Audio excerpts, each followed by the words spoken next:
Can we get into the gaming?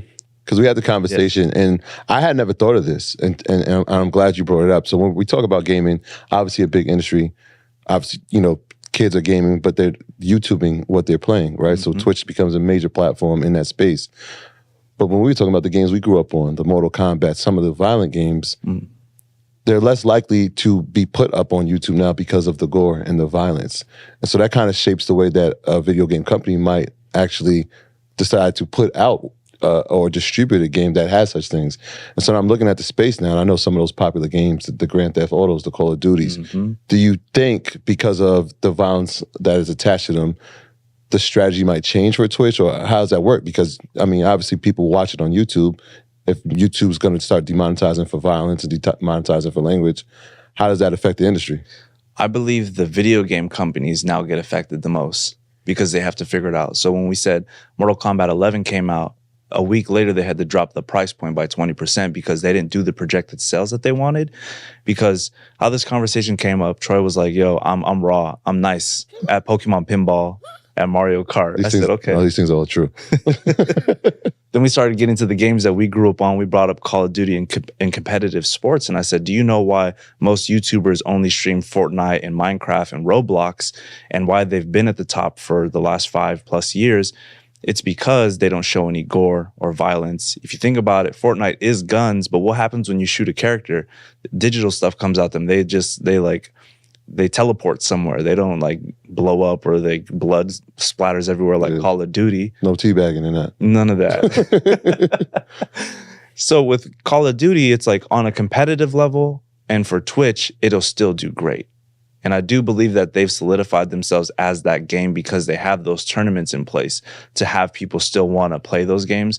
If Mortal Kombat or any video games of that nature want to do that, I believe they have to take some of that money that they're making, the revenue, because it's a lot, and put it towards a prize pool so that more community players can get involved.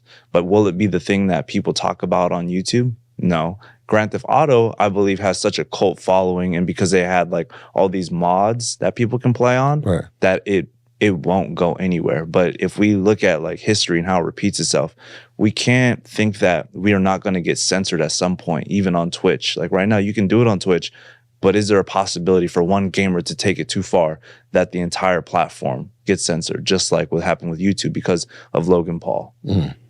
So Logan Paul, the reason why they start censoring YouTube? Yes. Interesting. They called it the ad apocalypse because advertisers were like, wait a minute, we're advertising our stuff on his platform. That's making our brand look bad. And now because YouTube wanted to please those advertisers, they're like, okay, well, let's do this quick fix. Let's just use a AI and an algorithm to cipher through everybody's content. And you just wake up one day. Imagine like with Loaded Up, we woke up and 450 videos were all age restricted, demonetized. Whenever we uploaded a video, people were not getting their notifications. Subscribers weren't getting their notifications. You got a shadow ban. Yeah. Because it was weed? Correct, yes. Yeah. Okay, let's talk about you working with brands, right? Because like I said, you worked with a variety of different brands, from Meta to Jordan to Amazon to Red Bull, Coca-Cola. These is Fortune 500 companies, Fortune 100 companies. How'd you do it?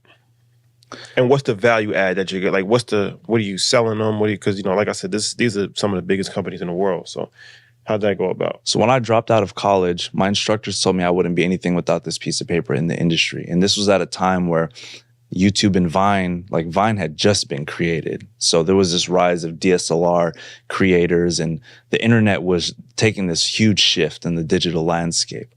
And I was like, $80,000 that I'm going to be paying to go here, and I'm basically going to be networking with these kids in my class to create a production company. I could just use that money and go buy some equipment and start this production company now and see what happens. So at that moment, I was doing music videos, weddings, engagements, all this stuff, until I came across one creator by the name of Ronnie Banks, and I was helping manage his content strategy on YouTube. He had just got hit up to do a brand deal with Coca-Cola. This was like 2013. So a brand deal and the word influencer, I feel like these references were just being coined at this moment in time. So for me as a college dropout to be working with one of the most biggest companies in the world on a project that they're paying for on the internet, that sounded impossible in my head at first. And a switch flipped in my head where I said, this is going to be the future of how brands communicate their products with the world. So that's what I focused on and I bet on. So when we started our production company, we were seeking out more opportunities. I would go out, and my girlfriend's a fashion creator, so we would go to Urban Outfitters, Zara, buy clothes, shoot them and return them. And then what we would do is we would create these lookbooks, and we would go to different like places like Magic Trade Show or Agenda, and we would hand these lookbooks out to brands to try and get their attention. Cold DMs, cold emails. I'm sending 25 to 50 emails a day just saying like, hey, as I kept building a catalog of brands we were working with, I would say, hey, these are the brands that we work with. Here's what we would love to create for you. And at the time, brands didn't have established Instagram, YouTube channels. They weren't even thinking about creating digital content. So it was very difficult early on. And like within that 10-year span, it wasn't until the end where I got to work with Jordan because of my girlfriend. So they reached out to her. They wanted her to become an ambassador for Jordan. And we shot all of 2022. We did a lot of TikTok content for them and Instagram content as well. And then brands like Coca-Cola, which is crazy that in 6 months of me being a content creator, I got to work with them as well on a campaign. And they were doing some augmented reality vending machine thing. But a lot of me reaching out to those brands came from cold DMs and cold emails. Do you think brands get it?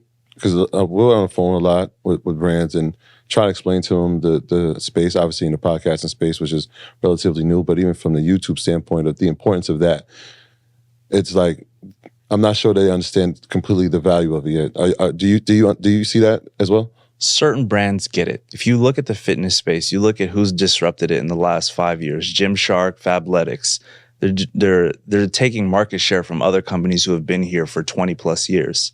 And they're doing it because they're activating influencers and content creators. If you look at the fashion industry, you look at Forever 21, Macy's, and so many other brands. But now you see brands like Pretty Little Thing, Fashion Nova, Shein, and they're focusing on digital creators. And that's like their main marketing driver because they know more people want to shop online. So you are seeing this digital shift. But there are a lot of old heads that work for companies that just don't get it. But they have the marketing budgets to be able to. Mm-hmm. But the thing that's really messing it up that a lot of creators don't talk about is you're not talking directly to the brand most of the time. You're going through some middle agency, and brands hire out different talent agencies and different ad agencies. So they could be messing that relationship up with you for that brand. So what I would recommend creators to do is get on LinkedIn, pay that $70 a month. And what you do is you start connecting with all these different marketers who work at agencies. Start planting that seed. Start connecting with people who run the social media or marketing at Coca-Cola, at UGG, at Meta, or whatever it may be that you want to target. Reach out to them and provide some type of value. Don't go in there and just say, hey, my name's such and such. I love your product and I really want to work with you. That's not enough value because everybody is saying that same exact phrase. Go in there and try to make genuine relationships with people. We're looking at the metaverse as this like big thing. We're looking at Web3 that's going to change everything. We're used to going to mixers and conferences and shaking hands and talking to people. LinkedIn is that Web3 conference. People have to make that adjustment.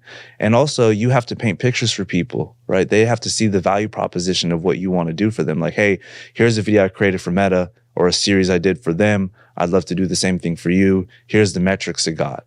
Now you're answering, what is it? How can it work? Are you sure? And can you make it work? That's the WAC method I learned. My graduates from my school being Forbes, bag drop. Bag drop. A mic drop, bag drop. Bag drop.